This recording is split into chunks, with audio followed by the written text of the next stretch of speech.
Welcome to the referee meeting of the Texas Development Summit in 2020. My name is Joe Linehan with USA WaterBowl Texas Development. Today, the moderator for the referee meeting is going to be Angela Una, who's the Southwest Zone referee. Of course, coaches are welcome to attend and participate. Again, this is an open forum, so please feel free to comment, share. We can all learn from each other.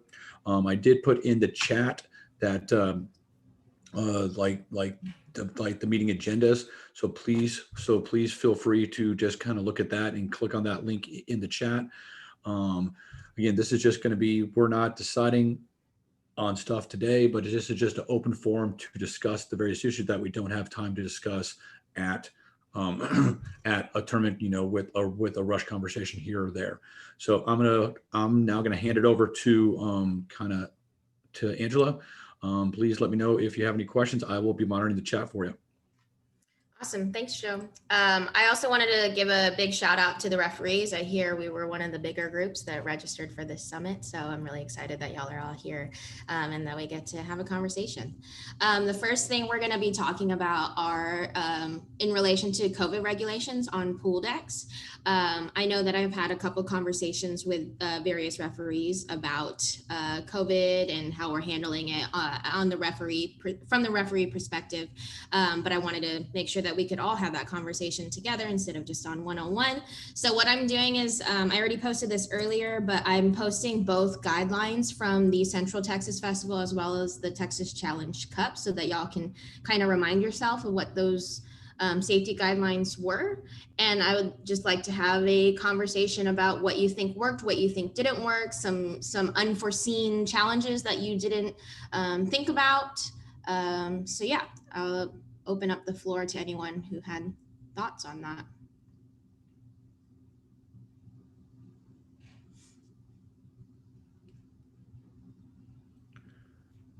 I just wanted to know, did the referees appreciate the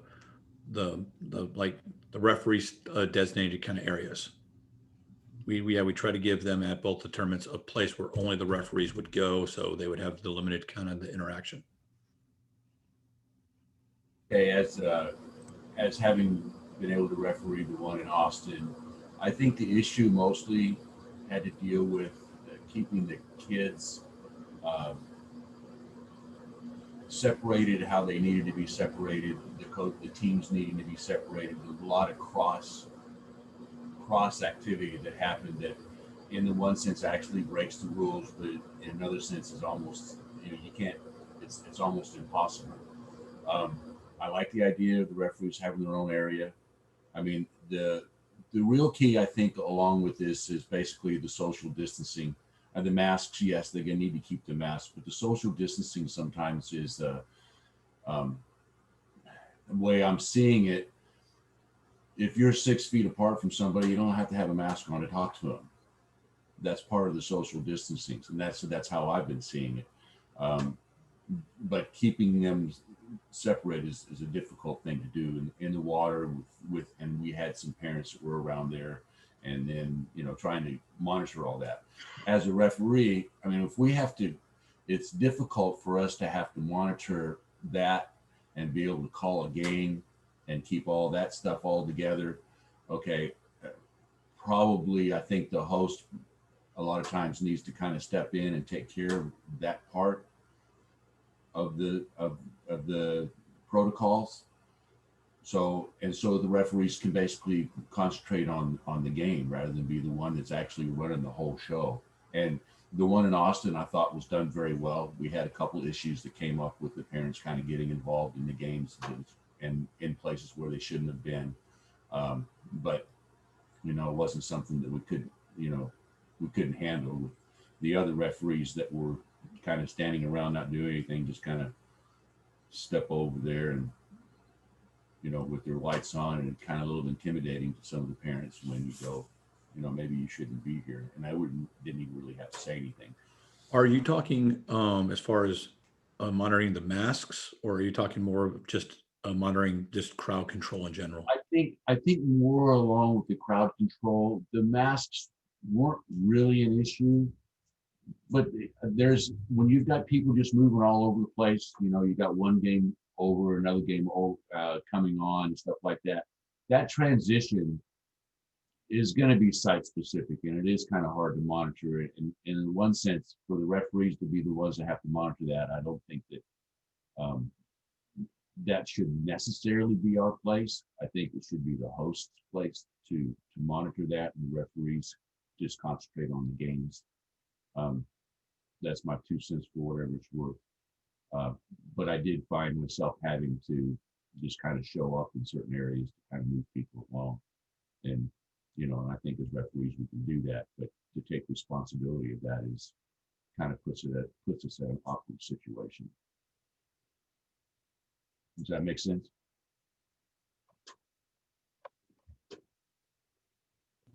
Yeah, I think you're right, Dale. And I think we kind of talked about the host has a part in it, but also like your own team has a part. So if it's a club that's offending, like you need to kind of point it out to the club admins or the head coaches, and it really the responsibility needs to be on the club to get the club's parents and everybody else kind of on par or doing what they need to do. And as somebody that has hosted events, referees, if there's an issue, just let the tournament director know. I mean, again, I agree with Dale. He said, I mean, the referee probably should be just focusing on the water, the coaches, the benches, and what's going on in the field of play. They shouldn't have to worry about the mask. They shouldn't have to worry about the parents kind of overstepping. But if there's an issue, I mean, it's on the tournament director to make sure that doesn't happen. So. I'm going to transition a little bit, but it's related. So we have the Tags Water Polo Champs coming up along with Cowtown. Wes had mentioned at a tournament that he would have liked like the night before, or even, you know, a day before, a couple days before, we have a Zoom call just to go over COVID guidelines. And I'm curious from the referee standpoint, if that is something that y'all are interested, or would it just be like me and Wes on a Zoom call? Because I don't want to have to force y'all to do another Zoom if that's not something that y'all are interested in doing. I know that me and the tournament hosts, and along with John, would be having a conversation about what we would be communicating to y'all, but we could definitely have a Zoom call if you want to have more of a conversation than just an email. So I'm curious what your thoughts are on that.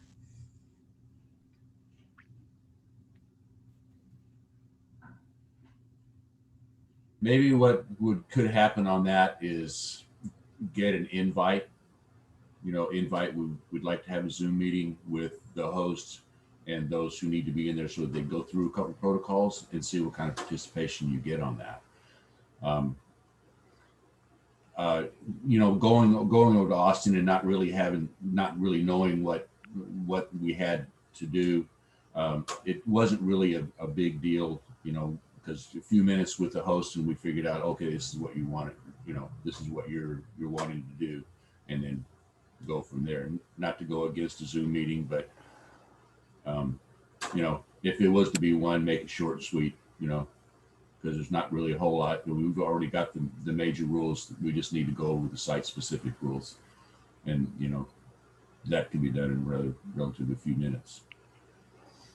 Maybe instead of like a meeting, you could just do like a minute of a recording and just send a little recording out that's like, these are the topics and you can watch this.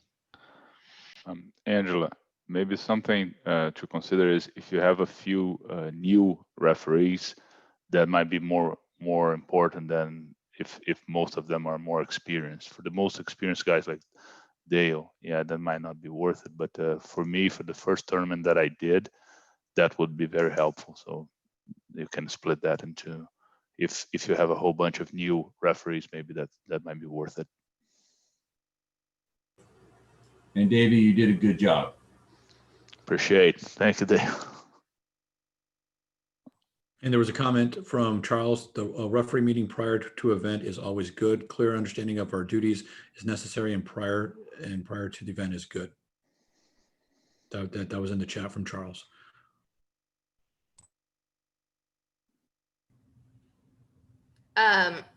So the other topics we have here are referee communication at tournaments and between tournaments, as well as education opportunities. So starting with the referee communication at tournaments and between tournaments, I know something that we ran into in the last tournament is that we didn't realize that we couldn't wear, or we had to wear our whites to the pool, and that just got missed somehow. And so I want to kind of figure out some strategies to best communicate with y'all.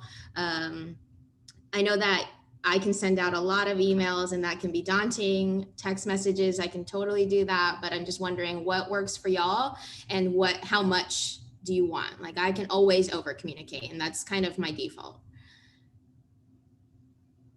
I'm always a big fan.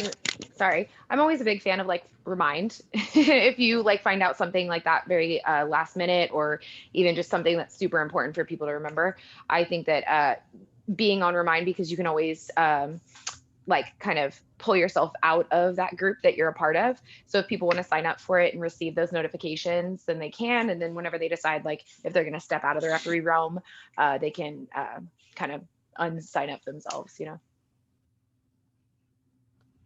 Could you set up a different group meet or a Remind 101 for each tournament specific? Yes. So we can totally do that.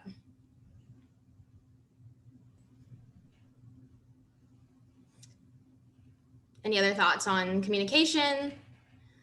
Over communication is better than under communication, as everybody knows, since they got about 5 reminder emails about these meetings. So there you go. And I also want to point out that I've had not quite a few, but a few people who are like, hey, I've gotten so many emails from you and I'm just not as interested in reffing as I thought I was or something. And so I can always remove people from an email list. They could also just block me. And so that's always an option if that gets overbearing. With the education opportunities, right now we're stuck on a Zoom format for everything, including USA. How's that been working for you? Is there any feedback you would give to our referee educators? So that would be Levon and Tiffany at the USA level. And we're kind of exploring options to figure out, what would work best for what we're going to do, whatever is going to happen in high school. So I'm curious what your thoughts are on the education pieces.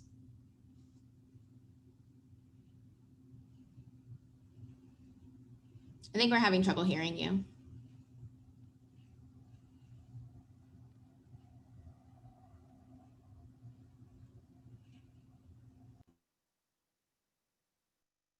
Can you hear me now? Yes. Yeah, I'd like to see if we could go to Microsoft. Their platform seems to be a little bit better than Zoom. We have a lot of meetings business-wise that Zoom, I don't know, for some reason, it works sometimes, doesn't always work well, especially when you get a large group. And Microsoft seems to work really well. So maybe we try that, or if they can, maybe they can try that. That'd be cool. Are you talking about Teams? Yes. Mm-hmm. Okay. Yeah, I love it.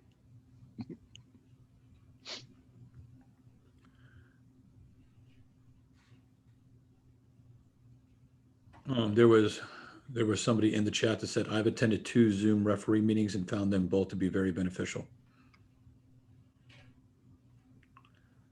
I know. Oh, sorry. Go ahead, Jeff. No. Yeah, go ahead. Oh, okay. I know that they're like specific time slots kind of set aside for referee like education and things like that. And this doesn't necessarily pertain to me, but I know that sometimes it's hard for me, or I mean, like for people to block out that much time in order to do it. So I wonder if there is some kind of way that it could be like a recorded session with like integrated quizzes or something to know that people are actively participating in it, and people could do it on their own time, because I know that like some people work better at night, some people have jobs over the weekend, things like that. So finding a way for it to be a little bit more like as all teachers are finding out, asynchronous, so that we can find a way to still actively participate, but have it be kind of on our own time.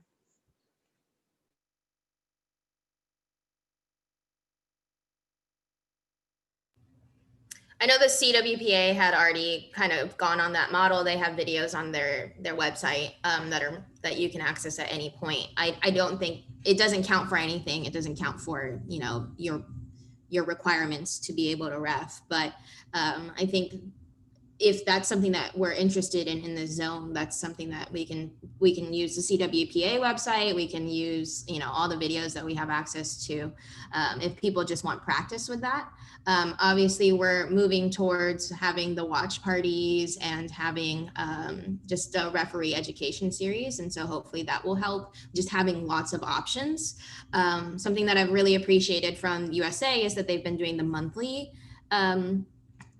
education training and stuff like that. So if you can't make it 1 month, you're eventually going to be able to hopefully find a weekend that you can get on. I do agree that they can be pretty long, but I don't know how they're keeping people accountable to the entire length of the Zoom call.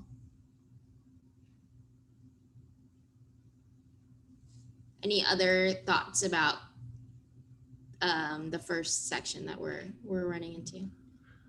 As far as COVID is concerned, or the education. So like the education piece is, there was a comment in the chat. I am new, and having a mentor or practice sessions with an experienced referee is good. I don't know if that's practical as far as in person, but could that be like, you know, you can have a session and just partner somebody up, and then they can have their own little Zoom session, one-on-one mentor system. Yeah, something that I've been actually thinking about is going nationwide, because we have so much online virtual connection right now. I have been thinking about creating a list of referees that have different expertise in different areas.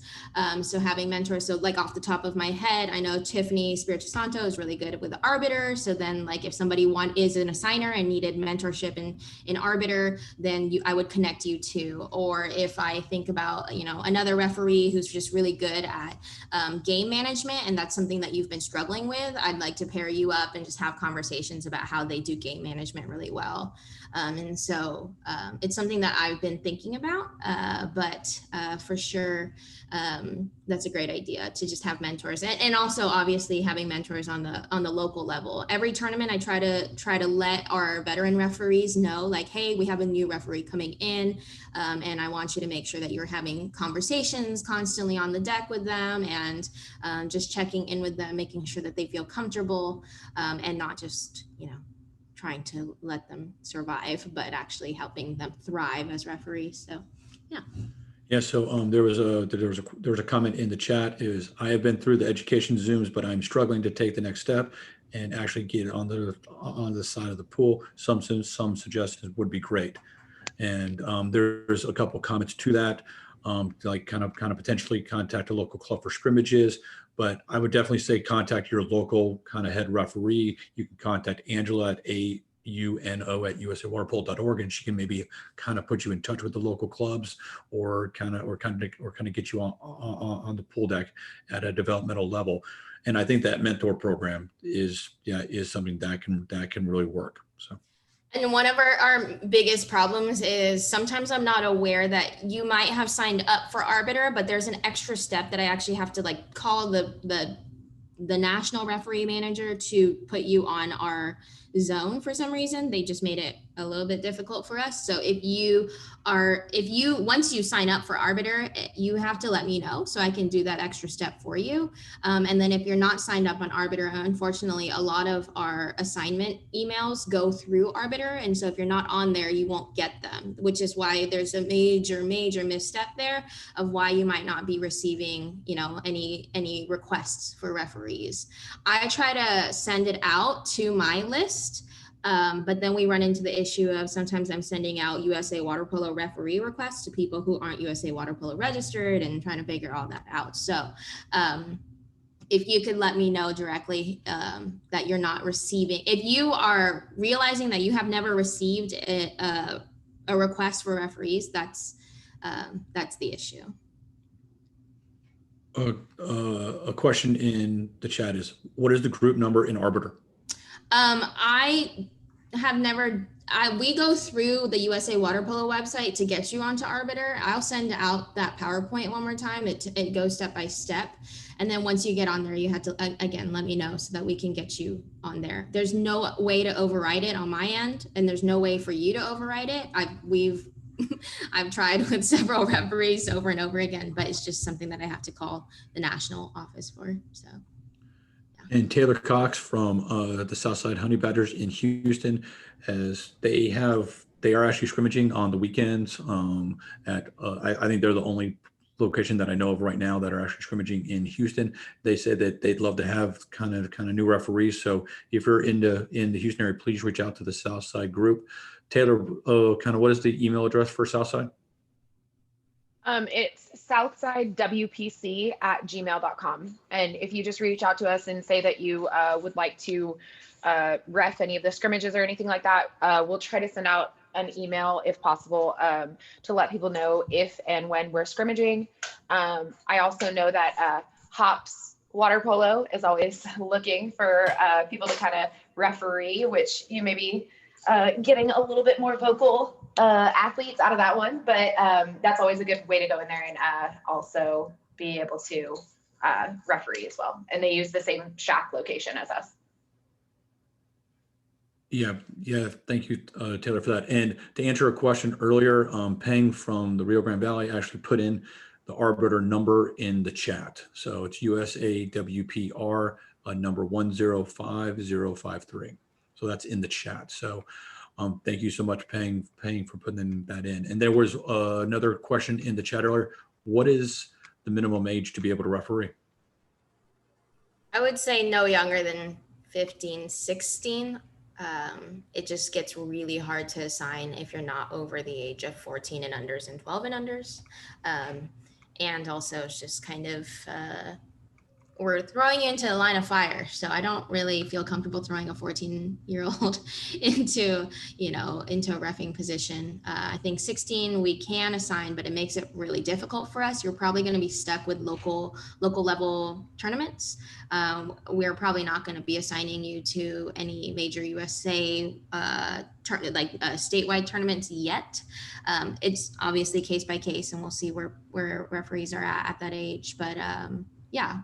And even if we don't end up using a 16-year-old or 15-year-old to ref, I think it's worth it to actually just attend referee education, because why not? You learn something from it. Worst case scenario, they log out of the Zoom.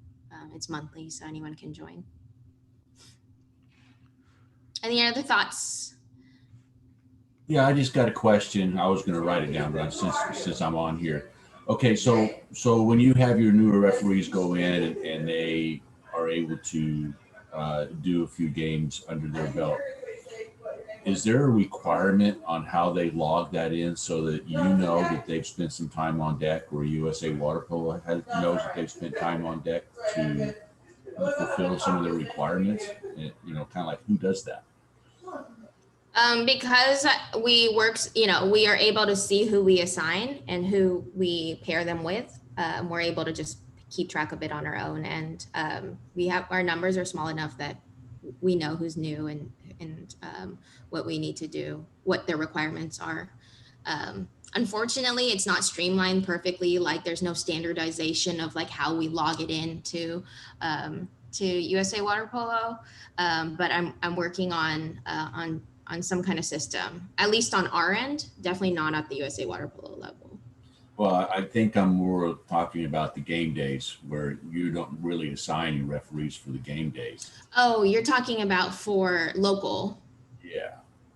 I mean, because if you get a referee that does a lot of local games, I mean, is he able to do something with that time that he spends on the deck that goes along with his time with the USA Water Polo requirements? I would just check in with the local assigner. I would probably call, if it's Austin, I might say, hey, what's going on with this referee? Are they ready for a USA Water Polo tournament, a statewide tournament, or even a national tournament? So, in all local game days, if there are 3 or more clubs, should be sanctioning their events and then therefore being assigned through USA Water Polo. So, I mean, now if a referee just is asked, hey, can you come out and referee our scrimmages at practice today? I would just suggest that you let your you let the local ref assigner and Angela and John Reitmeyer know that you are actually doing some refereeing, because that's gonna help them out and going, okay, this person's actively is working and getting better, and that's at least my thoughts. And I mean, yes, there's gonna be some clubs that only have their own little kind of intra club game days that they don't necessarily kind of have to sanction, but I would just definitely make sure that you let the people know. So I have a follow-up question on that. This is not clear to me, the progress or different levels of referees and time on deck. So since I'm new, what does the question relate to? What is the different levels that you have? Yeah, so we have a question too in the chat about evaluations and moving up and all that stuff. So here's why it's confusing, and I'll give a little backstory. Back in the day, when in terms of moving up in rank and moving towards being able to attend national events and stuff like that, it was all word of mouth. It was all just like, hey, I've heard about you and I think you're great for this, so we're going to send you to the national tournaments, and your zone referee is keeping an eye on you. Now we have more of a streamlined process of what the requirements are. I think that the transition from word of mouth to this, clear-cut guidelines has been rocky at best. But I'm trying to make sure that people are getting opportunities to go out to national tournaments and stuff like that. To answer your question more, specifically, there's 5 levels within USA Water Polo, and the first level is your entry level, and then getting to level 1 to moving up to level 2. Usually, your zone head referee would be your number 1 person that can move you up in that category. Like if I told our national referee manager, hey, I think they're ready for level 2, they probably wouldn't even think about it. They'll move you up. Level 2 to level 3 is where we start to run into like, hey, I need them to attend national events. I need them to be really seen by other people outside of your zone. Level 3 to level 4 is you are a recognizable name in the nation. And people would go, I know that referee. And then level 4 to level 5, you're a FINA referee by level 5. You have to be attending international events in order to get to the level 5. We've had some talks about, changing levels, changing pay scales and stuff like that. But for now, that's what it is. And the key for me as somebody who's working in referee development is that you need to communicate with me that you're looking for, you're looking to move up, you're looking to grow as a referee, because there are referees out there that have communicated to me very clearly that this is just their side job. They want to show up on deck. They don't want any pressure. They don't want a championship game. They just want to be there because, I don't know, maybe their kid is playing, or maybe they just want some extra pocket change. And if they let me know that early on, then I don't have to sit there and go, hey, I'm going to send you to a national tournament when they don't even want to go. So, but if you're the type of person who's saying, I'm trying to move up, I'm trying to progress as a referee, please continue to let me know. The formal evaluations, quite honestly, as Robert mentioned, they're only really helpful at the level 1 to 2. And then 2 to 3, they can be helpful, but usually the formal evals need to come from someone outside of the zone, because obviously someone within zone, I mean, I would love to move all of y'all up. So, and that it doesn't have as much pull as, somebody outside from a different zone saying, hey, they're ready to be a level 3. So, yeah. Within the zone, do we have any level 4? How is it spread out? We have two level 4s, I think. I think we might have 3 level 4s. It depends on who's moving in and out. Sometimes they're here, sometimes they're not.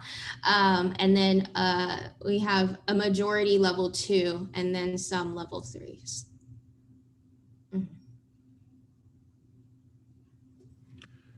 So what is the plan for the evaluations in 2021? I am gonna make sure that we communicate which tournaments we're gonna have evaluations for. And those tournaments, I would like to recommend, and I'll be having a conversation with John, that we need to make sure that we get our definitely our level ones there, because then they can move up to level 2 if we get those formal evals in, and then level 2s to 3s. So the people who are trying to move up to level 3. And unfortunately, level 4s, they have nothing to gain by getting an eval from us in the zone, because we can't make them Finas. So yeah, and that'll be the plan is, and we're going to space them out and try to get them in different areas as much as possible. Yeah. Then there's a question in the chat from Taylor as far as, the mentoring some new referees at these local game days. I'm going to, it's, yeah. And what she says is it sometimes feels like the coaches are teaching them, which can cause some overall confusion. There is not a whole lot of money to be able to pay somebody to go out there and mentor. So I know that it's going to be the referees have to kind of volunteer their time to go out there and referee, or they're also assigned to a game to help mentor the referee on the other side of the deck. But I'll open it up to you, Angela. I think the key thing is just staying open and communicating with your local referees. I try to do this as much as possible. I don't mind volunteering my time, but again, that's just who I am. That's what teachers do is volunteer time. Yeah, if you let the local assigner know, hey, this is a new referee and they need mentorship and they would like to grow, and not just from the club, but also from the referee perspective. If you're a brand new referee and you're saying, okay, nobody's helped me out, the local assigner needs to know that, because sometimes they just hear, like a club needs 2 referees and they go, oh, that's a great opportunity. Here you go. To Jack, go ahead, Jack, go ref.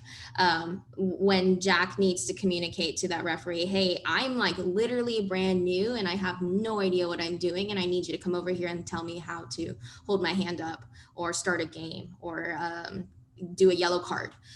And so those are the kinds of things. And then if our assigners can't do that, then we can absolutely get somebody who is a veteran referee who would probably volunteer their time too. Because I think something great about the Southwest Zone and our referees is that we're just one big family, and everybody's kind of willing to volunteer their time and do that because they love the sport. Yeah. Yeah, now some another question in the chat is, are we moving to having full head referees to evaluate and be a site mentor? I think that would be really cool. The concerns we had with the club admins and the coaches earlier with the cost of tournaments and stuff like that is a concern. Again, I don't mind volunteering my time. But actually, when we go to full head referees to eval, the evaluation cost is actually more than paying just a normal referee. And so that's a major issue we're running into. Plus, we often, when we talk about only getting local referees for a tournament or something like that, then we're stretched thin. And so the person evaluating actually gets pulled into having to ref games in order to cover the number of games and then also trying to evaluate at the same time. This is pre-COVID, to be honest. That was an issue that we were running into. And so if you have any creative solutions to the issue of costs and the number of referees in each area, obviously we're going to be recruiting, but if you have some thoughts on that, I would. Yeah, and just to let, there is some Southwest Zone money that is set aside for referee evaluation specifically. It can't all be used in one tournament, obviously. So it's going to be spread out throughout the year. Obviously, in 2020, we didn't have tournaments, so there were issues. And I believe that money is kind of earmarked again in 2021 to kind of be used for the evaluation process. So I believe that I believe that the zone and the head and John and Angela are moving towards more of a formal evaluation process within the zone. And then there was a question here: are you assigning mentors to new referees? That's a thought that I'm trying to figure out how to do well without running into the COVID issue. But yes, that's where I'm moving towards. It's a great idea. Can I go ahead. follow up on that if you don't mind? Yeah. So what I'm looking at is an opportunity to be able to go to a particular site and see who the referees are within the zone. You know what levels they possess as far as their training and experience and expertise, and then see how I navigate the whole process of being a referee. I understand, starting off locally if that's what you prefer. I also understand the growth.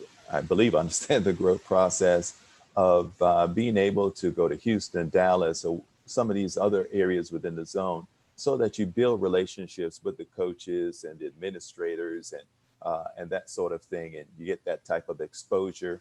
You get the number of hours that you need on deck as well if you want to grow to a particular, and all that.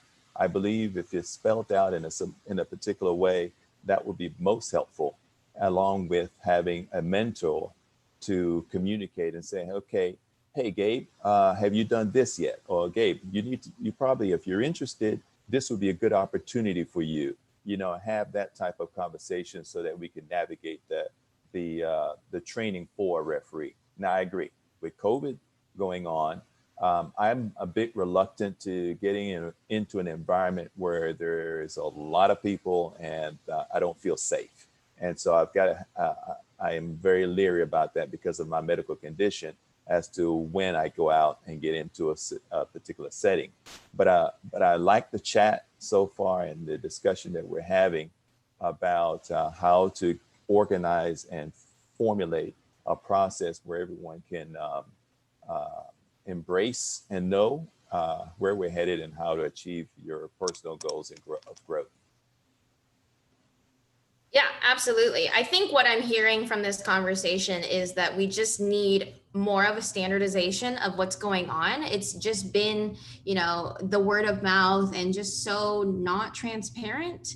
And what I'm working on, and I'm working from the ground up because, it hasn't existed, is trying to figure out how to make it as transparent as possible. To get y'all so that you're not confused. I don't want a new referee to come in and, because I remember when I first came in, it was just like, this is what happens. And I just got lucky because my coach also refereed and I just worked with my coach as much as possible. But what I'm trying to do is that if you don't have that coach figure, if you don't have that mentor figure, could you still figure out your way out, figure your way up to get to national tournaments and stuff like that. So yeah, absolutely. Oh, I have an idea, kind of, Angela. And I know, whenever we go to these tournaments, there's always the coaches that talk to certain coaches, their buddies or what have you. It's the same thing in the referee ranks. Could we maybe have some sort of informal mentorship within a tournament? So you have 4 experienced refs and then you have 4 less experienced refs, and then you just partner them up a little bit as far as, hey, this is going to be your mentor and mentee for the weekend, and not that they have to sit there and have these hour-long conversations, but they can have a couple conversations. The more experienced ref can introduce them to the other referees. They can introduce them to the coaches, just so it can maybe help out a little bit. That just popped in my head.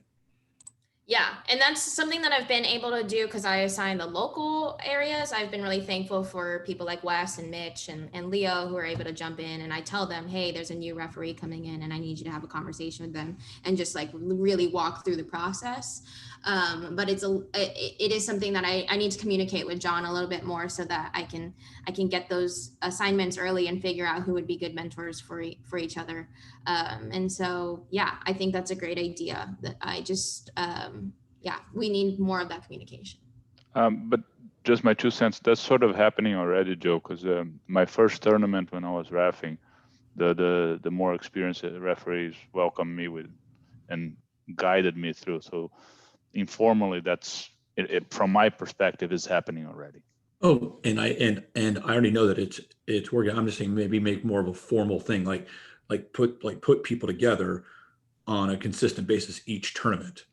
Okay. So again, you're not just trying to figure it out after you get there, but this is your person that that's gonna help you out at this tournament. Make sense? Okay. And then a year later, the mentee turns into the mentor for the other new referee that comes in. It just is. I mean, it just provides a lot more communication and a lot more welcoming environment. So. It does. Okay. almost Now, like there a is a question. sponsorship type thing situation is what you're referring to. It seems like, that you would have like a sponsor. And as the new referees coming in, you assign a sponsor, mentor, sponsor, interchangeable words. Now, there is a question in the chat. Are we working to get experienced refs to new areas as they start playing? I'm thinking West Texas and Rio Grande Valley. I mean, I can't really, I know we will be working as far as the high school is coming in fall 2022.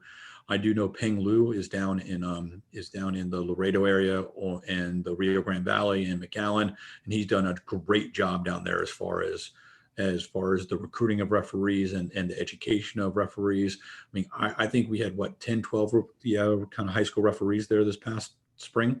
So Peng's done a great job. It's just really just trying to find that one person that is willing to do a little bit of the organization aspect of it. Yeah, and we've also sent, I think initially before we had Peng down there, we had sent Ken. So it's a possibility to, get people to move around, at least initially, until we can find somebody who can lead that area. And usually the people in those areas are really excited to get started. So it's not hard to find those leaders. I do want to move. I know that we have a lot about the mentorship, but I do want to move on other topics just so that we hit them. Controlling the game, on deck decorum, thoughts on those pieces. Just real quick, I know there might be some people out there that might be having some issues as far as their volume is concerned. I know it's not on like our end. I will try to unmute you if you want to. Like, I think Mitch, I just try to it's not letting me kind of unmute you. And Wes Mahan, I think you're trying to comment. It's not really trying to let me kind of unmute you. So you have to unmute yourself, or maybe it's your settings on your computer. So Mitch, you are now unmuted. So it's up to you. But one of the questions or one of the comments was part of the formal mentor process kind of would be getting those, like the mentor and mentee together before the tournament too. So just catching up on the chat. So We can't hear you, Mitch. I don't know what's going on. You can type your questions. Oh, there you are. Can you hear me? Yeah, it's just quiet. That's just my personality. I really didn't have anything to say right now. But wanted to know that I could if I wanted to. There you go. There you go. Just going back, I was trying to say something before when we were talking about the COVID. I noticed at the last tournament that, especially like on the benches, the players were not socially distanced, and the masks don't fit over the ear guards, so the players would have to hold the mask, and at 80% of the time they weren't. I didn't get a chance to say this. Oh, sorry, that's my dog. I didn't get a chance to say it earlier, and I'll mute now because my dog is going crazy. Yeah, one of the things under referee responsibilities is photo ID checks. And that was another thing I noticed, is that I think the kids think that they have to show their entire face for us to be able to check their photo ID. And so if there are any coaches on here, it would be really helpful if you just tell them they don't have to unmask. They can keep their mask on, and I'll do the photo ID using their eyeballs instead of their mouth. Yeah, that was just something that I noticed. It was cute. They were trying to smile for their photo ID, or their roster check, but it would be great if they didn't do that. But yeah, going back to on deck decorum and controlling the game, thoughts, anything that you had questions about, or none? We can keep going if that's none. Cool. Okay. New rules. Thoughts about new rules? They're not new anymore. Here, Angela, I'll comment on the controlling the game. I just think it's like with the new rules and the controlling of the game here, I think the new rules kind of put out there to to make it a little bit like kind of less physical, to stop the escalation of play. And I do believe that that's a very important aspect for, you know, the coaches to understand, but also the referees as well. You know, we need to make sure that, you know, it's a safe environment for everybody. Like, you know, as opposed to wait to call that exclusion, let's call it early so it doesn't escalate. Just thoughts on that. Just want to open it up. Yeah, I felt at the Austin tournament that there's a bunch of times where my kid had inside water in the ball, and they just let the play go until my kid had a shot. And kind of my understanding was that it was going to be called before you kind of let them take their shot. So I don't know. That may just me being biased, but I felt like they had position and the defender behind them was getting them. But we work a lot on finishing because the old rules were so, you know, hold on to the ball and finish. So my kids would hold on to the ball and try to finish and kind of get clobbered, but very rarely was there any call before the shot. I just don't know if that's the interpretation or if we're supposed to. I guess looking for clarification on where everyone is on like an inside water, you know, like about to shoot from like maybe 3 or 4 meters in front of the cage, and defender on the back. We had a Zoom meeting, I think last week, and it was something a little different than what you said, Joe. So for me, I'd like some clarification. First, safety, yes. The second one, right behind safety, is let the play continue. So if we think, and that was what Devon, I think it was, if we think that the play can continue and he can take the shot, don't rush to blow the whistle. So I think for me it's sort of confusing because that's what we heard last week. Last week was if, and I think it relates to what Daniel was saying. If it's possible that he can finish the shot, even if it's still holding or would be an exclusion, we had to be patient. So for me, that's unclear how I should make that call. I think that the issue that we're running into is the level differences from the national offices to locally is the major key. Obviously, you take someone like Melissa Seidemann on the women's national team, you're not going to call a penalty. She's going to finish that shot. I don't need to do anything for her. And that's the example we get in a referee school is we get Melissa Seidemanns when we don't have those. I mean, we have kids who are good, but we don't have women and men's players who can finish even if their head is literally getting ripped off, you know? And so something that I would like to push our referees to is just kind of find that balance of, hey, you know, there's a major mismatch. Yeah, finish the shot. But if there's no major mismatch and safety is not a concern, you're going to have to figure out the timing. And the timing is what's frustrating the coaches the most, is that they're like, hey, they tried to shoot, and by the time they're trying to shoot and the ball has left their hand, it's too late to be calling that penalty. You messed up. You should have called it earlier. And figuring out, we just need more practice with making that call of when's the best time to make that call. You know, early, maybe we just know that kid has never finished before and, you know, they got inside position, they are getting fouled. That's going to be a penalty. Maybe that kid almost never needs a call and they can finish no matter what. Then you know what to do then. But we absolutely have to allow for advantage, like Gabriel put in the chat, and also figure out, you know, what the best timing is. So timing is the key, and it only comes with practice. Has there been talk as far as a kind of like a delay penalty? Like, you know, like there's a penalty, it's at 5 or 6 meters, but you're letting the person try to go finish. And then they get their hands up and it's not necessarily a foul at the 3-4 meters and the person doesn't finish. And then you call the penalty that happened at 5 or 6. Has there been discussion about that? I had that question during what Devon was referring to, window of opportunity. So for you to make that call, and my question was exactly that. Can you make that call even after? Like I try to give the advantage, but if at the end I see that the advantage didn't happen, can I make the call for the penalty afterwards?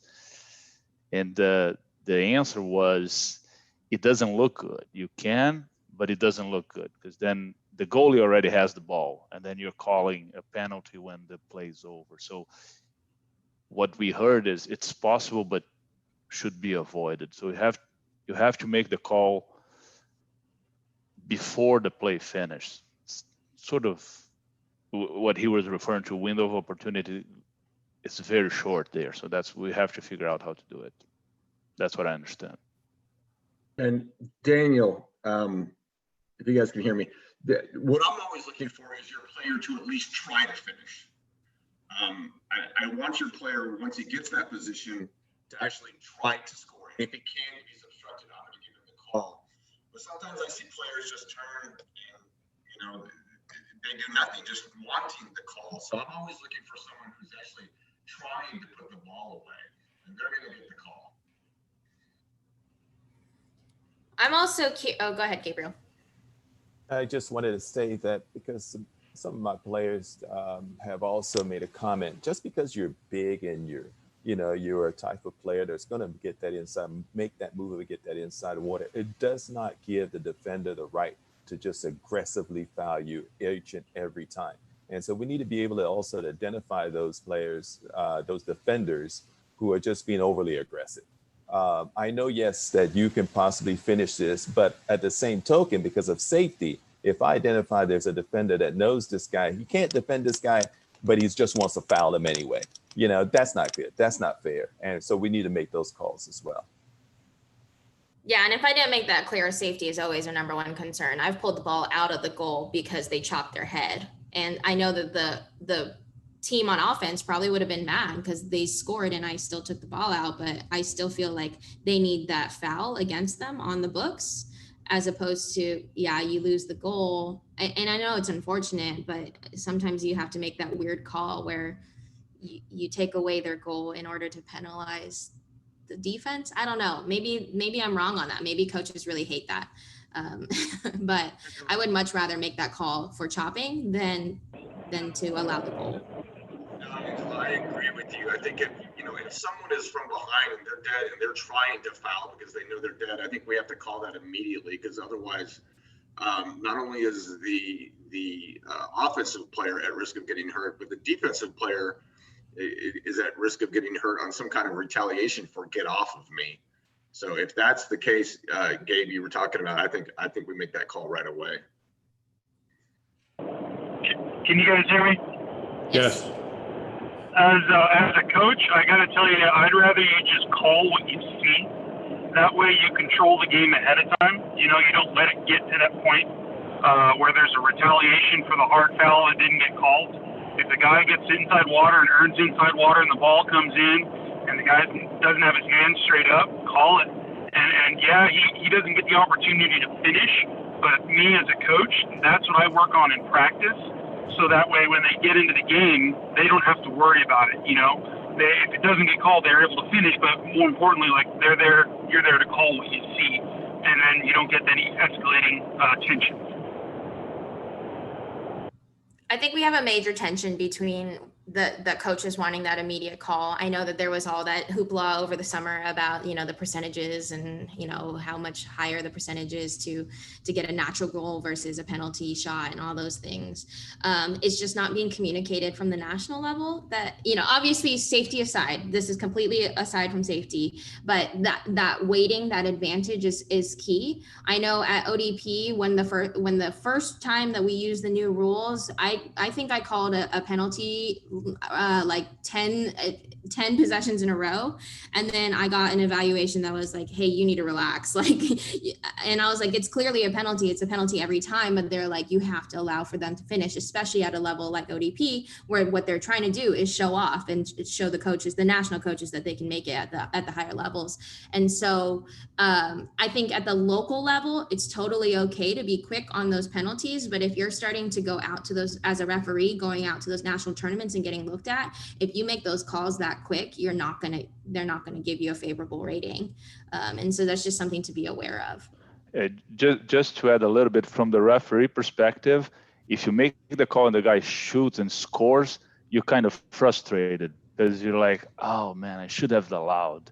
So that was the worst call I made was too quick, and then the guy finished, and then I'm sitting there, oh damn, I'm so sorry that I called that, and I stopped your goal. So I would prefer normally to try to give the advantage to see a natural goal as opposed to a penalty shot or a man up.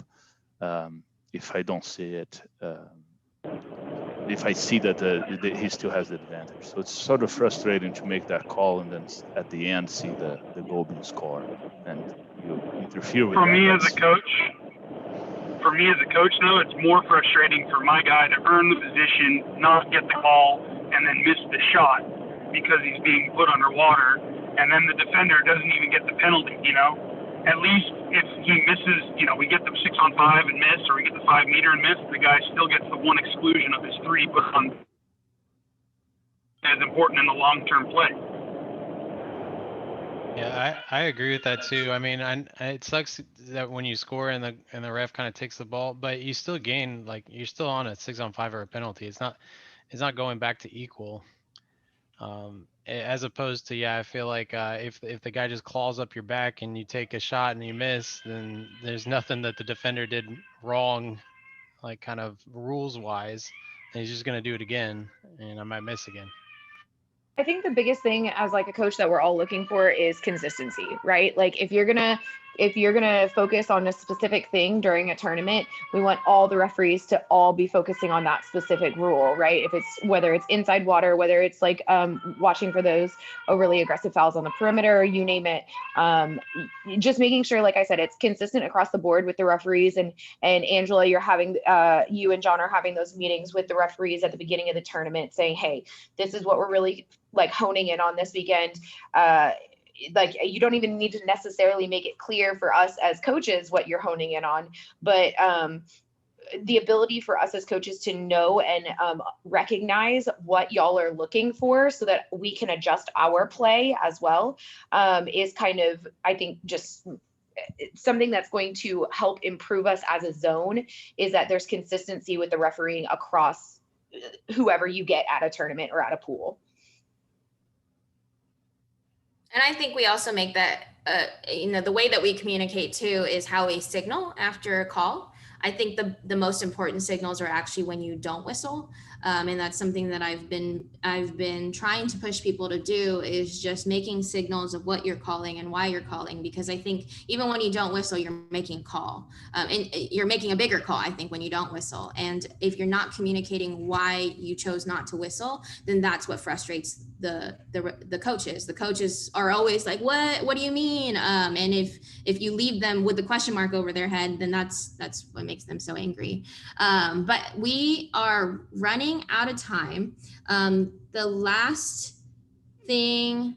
There is one thing in the chat.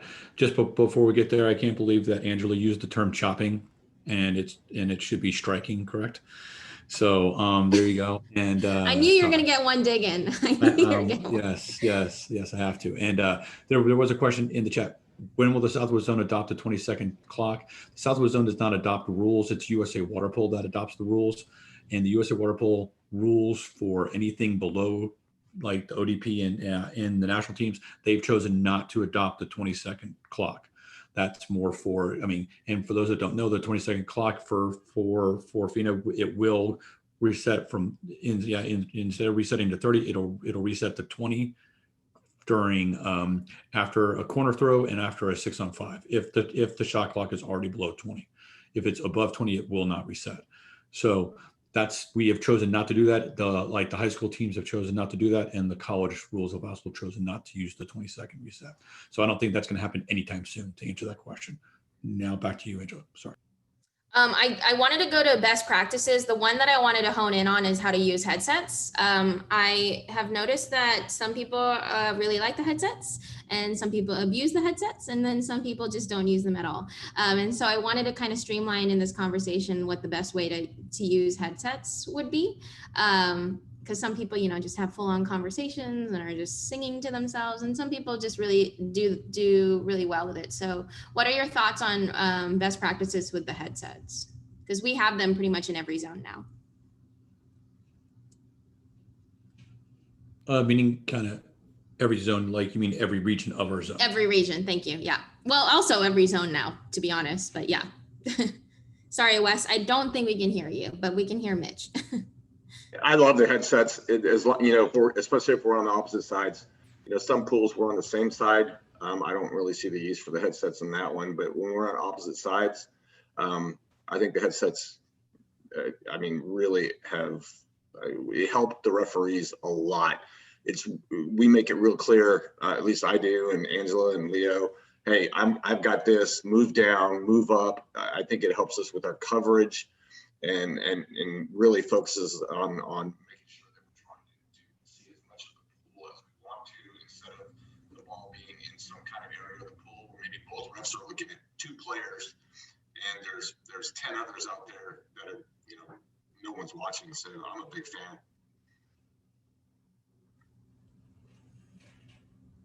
Any best practices, conversations that you had using the headsets that really helped the game? What do you mean by best practices exactly? Because I know some people are just, I've had feedback before where they're just like, I don't really know what I'm doing with the headsets. I don't really quite know how to use them. I just end up, just having conversations instead of actually talking about the game, and I want to know what are some of the times where you used a headset and you thought, wow, I'm so glad we had the headsets.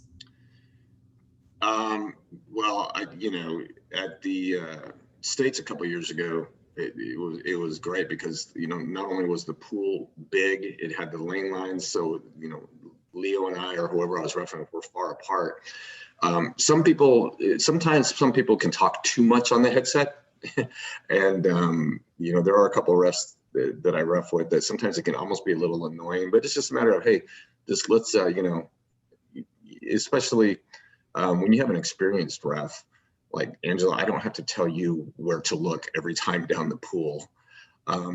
But I think the headsets are great. I think we should be encouraging the use of it. I think it helps us as referees to be better and to make sure that we are covering the whole game. Yeah, I think that we should be using the headsets too. I think it's a great tool. And I think going to like kind of best practices is like, I really like to hear like, some feedback on your call after the play's done, instead of like trying to call the play for the other ref. Like, oh, they're fouling, or something like that. That probably isn't appropriate. But like maybe after an ejection's called, you can say, well, from my perspective, I probably would have made that a 5 meter because of X, Y, and Z, or that's a good call. That's what I would have called, and all this good stuff. So I definitely think that they're a good thing. I think that the best practices would be to try to not clutter the mind when plays going on, and then provide feedback when it's dead time. My 2 cents. Of that. So what are the referees' thoughts about the referees start talking back and forth on their headsets, but then having a third like evaluator on the headset as well during the game? I know I've seen that at a couple of tournaments here or there. I don't like a third party in my head. And unless I'm being kind of evaluated on the game, if someone's just watching and telling me things, personally, I just want to say, then why don't you get up here and do it? I mean, that's how I feel. I don't mind my partner saying, hey, I might have called that a 5 meter or something, but somebody who's sitting far away watching it chirping at me during the game just distracts from me. I don't know how others feel about it. I think also at the national level, the only reason why the third person's on there is to monitor what they're saying, so that when they're giving their eval after the game, they would say something along the lines of, oh, I heard you and Trenton were having a conversation about that call, and I'm glad that you discussed it, rather than there should never be a reason why the evaluator is jumping in on a call. Never should they stand up and say something unless they believe that somebody's about to get, like punched in the face or something along those lines. Unless safety is an issue, evaluator is supposed to stay quiet. I know that some coaches might be frustrated with that, but even on like major NCAA games like that, evaluator is never supposed to step in unless they feel like they have to literally pull that referee off the game. And that has been inconsistent. I think we need to start moving towards that model, because if we allow evaluators to be jumping in on games, then just like Mitch said, then they should be calling the game.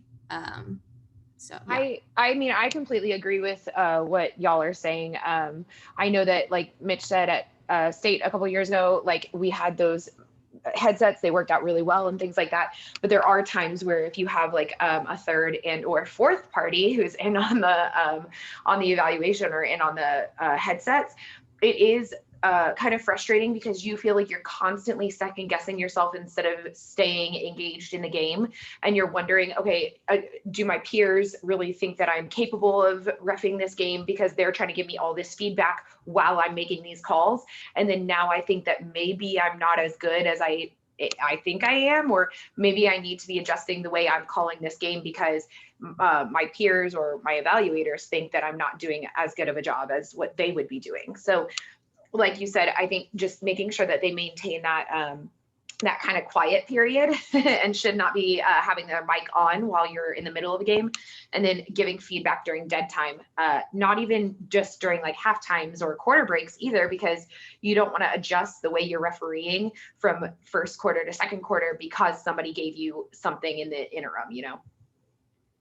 And actually, that state tournament you're talking about actually was a really good example. I remember the feedback that Vern gave us, me and Taylor, was that we were talking so much, we were communicating so well that he couldn't even jump in. And that's exactly how we should be using those headsets, is that we should be talking so much and having that conversation so much that you shouldn't be able to jump in. I saw a couple questions in the chat.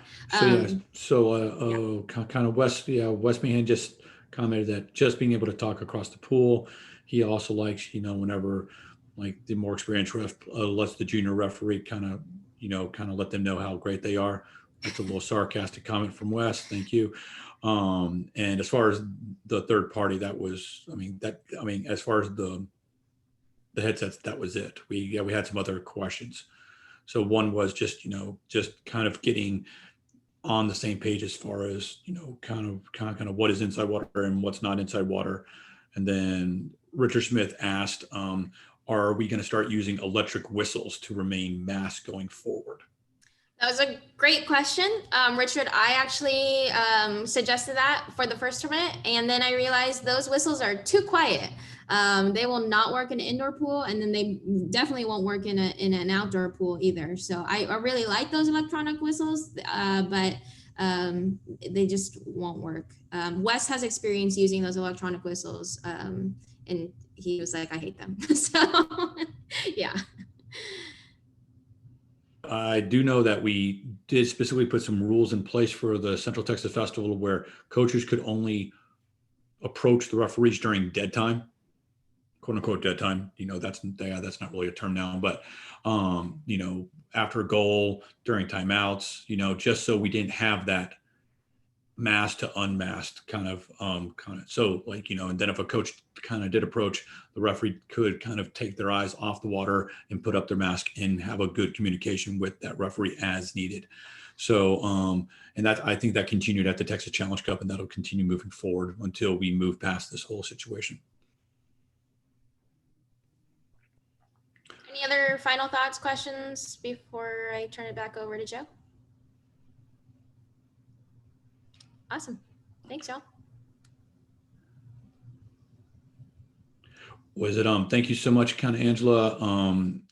I appreciate, this has been a great discussion. I know we could probably keep going for another hour or two, but I mean, this is something that we're going to continue in December, January, and February with a referee series and a watch party series. So just stay tuned for those kind of dates and times and Zoom links kind of coming up. But I appreciate it. We do have a joint referee and coach meeting. It's going to be at 11 o'clock. So that's in 7 minutes. So everybody can go take a quick break, kind of get a drink, let the dogs out, get something to eat. All right. And we will be back here in 7 minutes.